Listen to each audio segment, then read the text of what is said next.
everybody, welcome back to the Brooksville subdivision. Today is a very special day, for me at least. We got a W001 coming north out of Tampa. He's got the 1713 leading. It's a geometry track inspection train.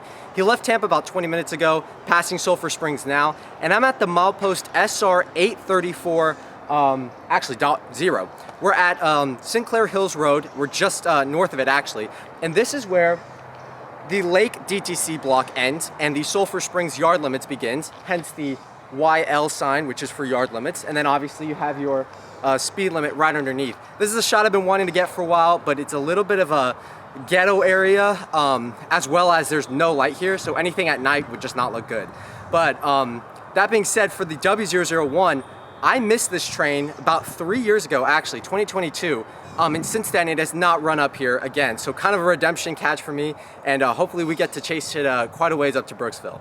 It's January 28th, 2025, and after tracking its movements for about the past week, I'd finally hear W001 departing Tampa this cloudy Tuesday morning for Brooksville around 9:30 in the morning. Leaving Tampa, the train would get permission up to Sulphur Springs, which is where, if you recall, the Clearwater Sub branches to the west and towards the Gulf, with the Brooksville Sub continuing straight north for another 49.1 miles to Brooksville. We're squarely on Seaboard trackage around here, with the line to Brooksville being Tampa Northern and the Clearwater side being ex-Tampa and Gulf Coast construction.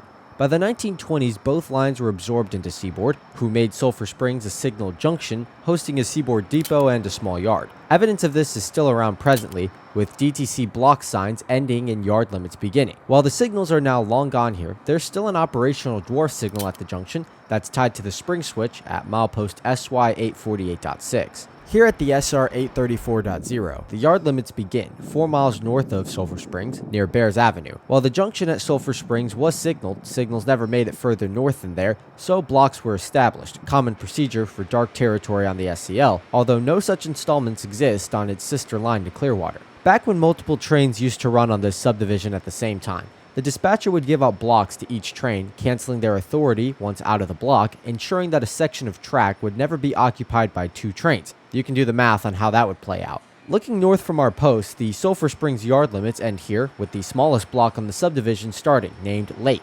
The Lake block continues here from the 834 to the SR 823.5, a total of 10.5 miles to Drexel, where a diamond once existed. We'll get to that later, but for now, my shot idea at Sinclair Hills Road would show its worth, with the subdivision's 5-mile straightaway soon being illuminated by the headlights of W001. Like I said earlier, this W001 would be led by CSX 1713, another one of the railroad's SD23 rebuilds, its sister unit, the 1714, being the one I chased last month in December. In that video, I explained what exactly this Frankenstein of a locomotive is, but to sum it up for today, it's a rebuilt EMD SD40 utilizing GE components and notably compliant with the FRA's Tier 4 emission standards. The locomotive would be leading 3 passenger cars, passing me around 10:15 this morning as it cruises north and into the Lake DTC block.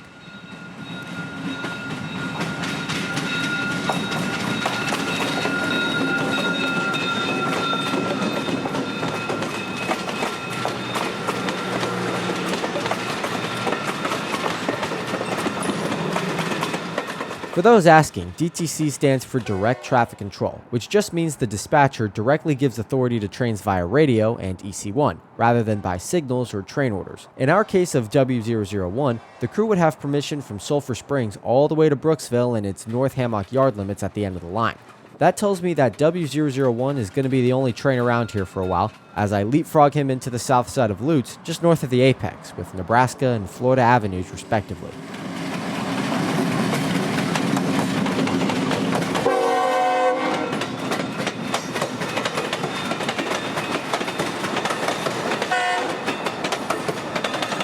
And to a spot many friends of the channel will recognize from the intro I've been using for over a year now. Here at the SR 829 milepost, a replica of the Seaboard's old Lutz depot stands, completed in 2000, representing a smaller but accurate construction that stood here for decades. At one point, the main line to Odessa and Tarpon Springs branched out here, built by Mr. Henry Lutz himself, to serve a lumber mill in Gulf Pine, now the site of the Odessa Commerce Park off of Gun Highway.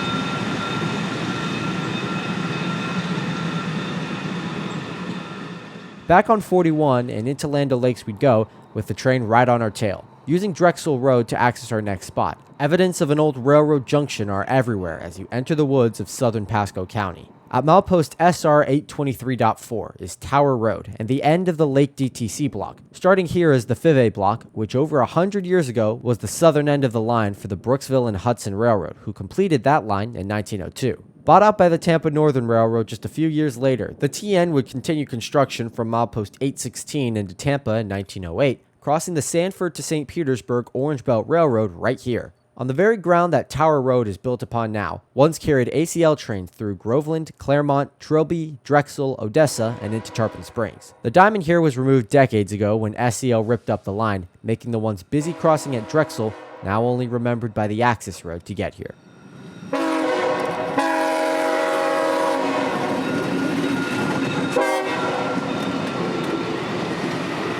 Using lasers and video to measure the track's gauge, alignment, curvature, and overall strength, this track geometry train is a guaranteed visitor to every line CSX owns, just not often and very randomly.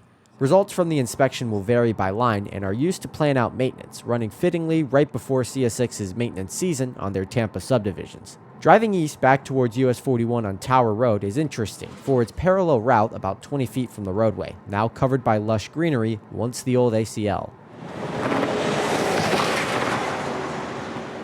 Pushing north past Land O'Lakes, the tracks avoid road crossings for the next 6 miles or so, increasing the speed limit to 40 before emerging at Fivay and the State Road 52 crossing. Here at 52 is the location of where that Brooksville and Hudson's right-of-way was joined to Tampa via the Tampa Northern in the early 20th century. Known as Fivay Junction, the team track here was ripped out about 7 years ago when the last remaining loading dock was also demolished. I'm not certain if Fivay ever had a depot or office here, but the house track is still in place and recently saw business as a high and wide generator was parked here for unloading onto a semi-truck about 2 months ago. CSX also has a relay box and large antenna staged here for better reception so far from the Tampa Tower.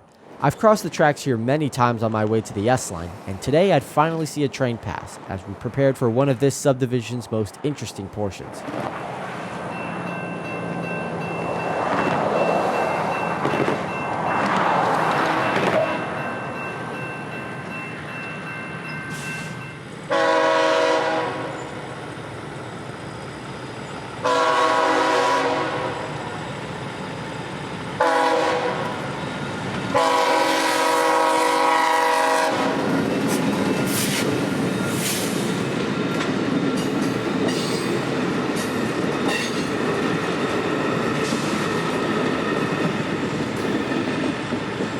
Northbound on Giddens Road from the 52 crossing will lead you to a stop sign in junction with Kent Grove Drive, where we turn right and immediately start pacing the train. On this wide curve that twists the tracks back northeast towards Ayers, Lucier Lane follows just feet away for almost a mile, making for some of the coolest and closest pacing footage one can get out here. Without a soul on the dirt path today, we'd have no problem staying with the 25-mile-per-hour W001 as he banks the curve onto the old Brooksville and Hudson.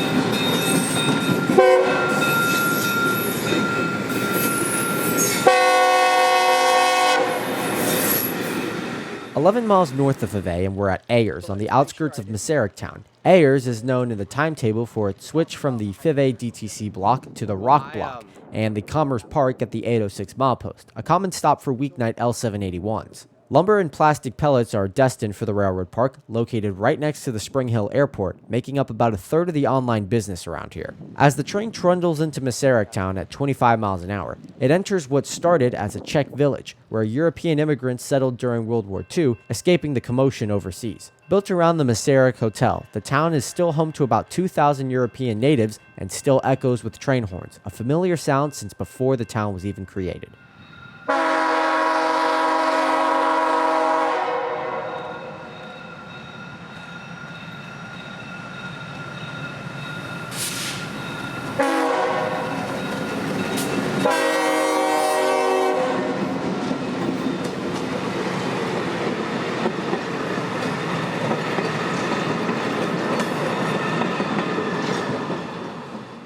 This would be my final shot of the train, as I still had lots to do on this Tuesday morning, so I'd head back home. Over the past few weeks, however, I'd make it out for a couple of L781s, as EMD power on the line begins to creep back as the GE biodiesels complete their time in Tampa. On a cold December Thursday night, I find myself in Lutz as L781 charges north with a normal train of cement and plastic, although with an uncommon stop at Pasco Iron and Metal. Those two scrap cars are destined for the 825 milepost spur and will likely be picked up by the following Tuesday's northbound run.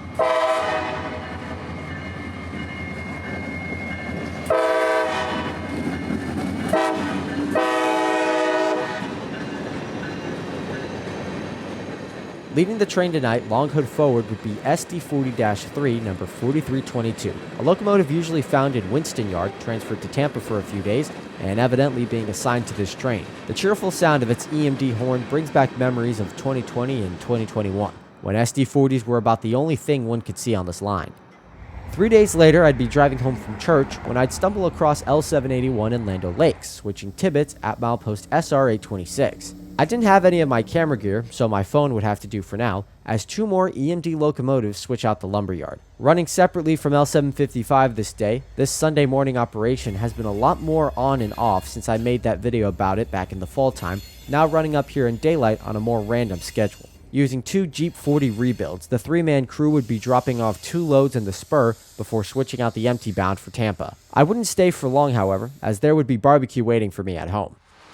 And a couple weeks later, it's now mid-January and absolutely freezing. This night it would feel as if it were snowing, with a very light mist of rain in the air as L781 battles the 37-degree temps this Tuesday night. Another Jeep 40 leading the way tonight, a nice catch at the Lutz Depot in my book.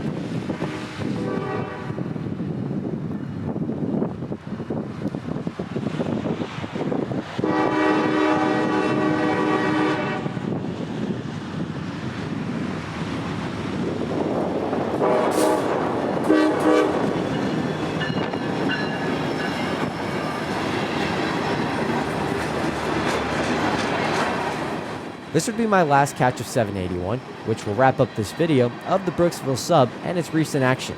I hope all of you enjoyed this one, and perhaps learned a thing or two about this backwoods line. If you have any questions about it, let me know in the comments below. But until we meet again somewhere out there trackside, this is Christian from Multicolor Films, end of transmission.